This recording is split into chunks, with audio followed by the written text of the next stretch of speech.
so phony. My only real This is a documentary film from Animal Planet, seen in the sea in Malapascua in the Philippines.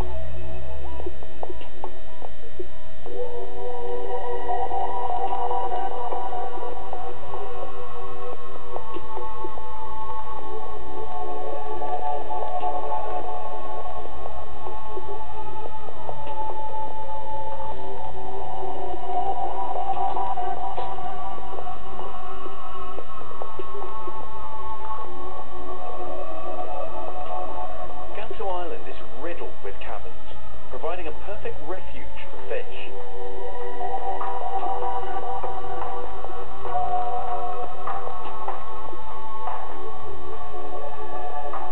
Threshers aren't found in this sort of environment, but there are other sharks down here. This is a white-tip reef shark.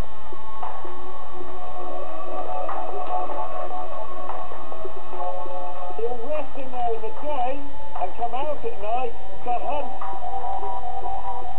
These sharks feed on creatures hidden in the cracks and crevices of the reef, unlike the ocean-dwelling threshers, which only feed on fish in open waters.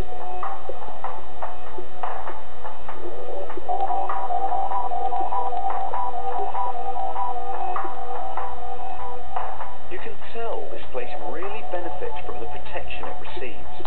And as we head up from the cave, we're confronted by Gato Island's biggest success story. The banded sea crate.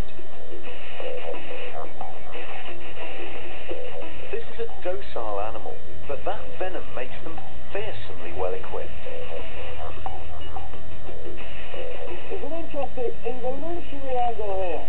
It's developed a flattened tail. It moves incredibly quickly through the water.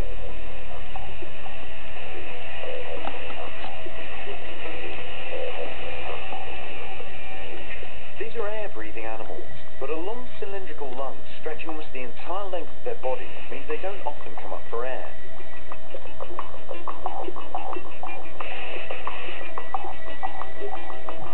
Whoa, best keep a distance.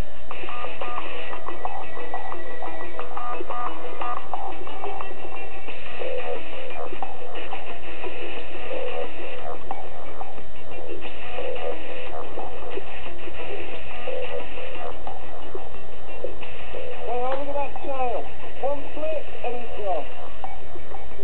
Banded sea crates were heavily hunted around Gato, but today, with protection, the snake populations here are starting to recover. Gato is a breeding site for the animals, which, unlike other sea snakes, still come ashore to lay eggs. I've got about as close as I want to get to these animals, and I think it's time I left them to it.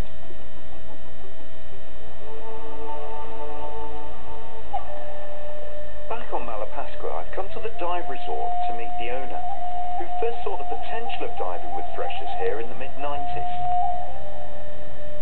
He's Dick de Boer, and he's also spearheading a campaign to try and protect this delicate marine environment. Humans have caused massive damage to the reefs in the Philippines through dynamite and cyanide fishing. And Dick, with a dedicated team of local workers, has spent the last few years trying to make up for the damage by scattering a bizarre variety of metal structures over the seabed to create an artificial reef, a place where new life can take hold. The team has created a special structure in my honour, in the shape of a thresher shark, and perhaps rather foolishly, they're allowing me to finish off the job.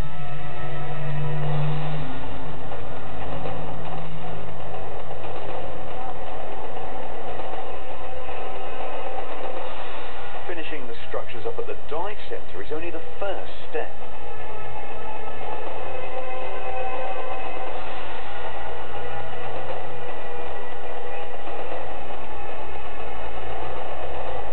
With the problems that coral reefs are facing all around the world, these artificial reefs are very, very significant, becoming more and more significant at dive resorts and various places where the reefs are really in trouble. The principle behind them is very, very simple. You're actually putting something on the seabed that provides a substrate and a structure for things to settle on. And animals and coral love this. So they'll move down, they'll actually settle on the thing. When they settle, they create a layer of light. And that brings in smaller life, things like little fish that come and sort of hide away in the nooks and crannies that creates. Of course, when you get small fish, you end up with big fish. You end up with the predators coming in. So these reefs can be very, very lively indeed. And these projects are great fun, and the community all gets stuck in and gets involved. But actually, they're a huge benefit to the local community as well, especially fishermen like these guys.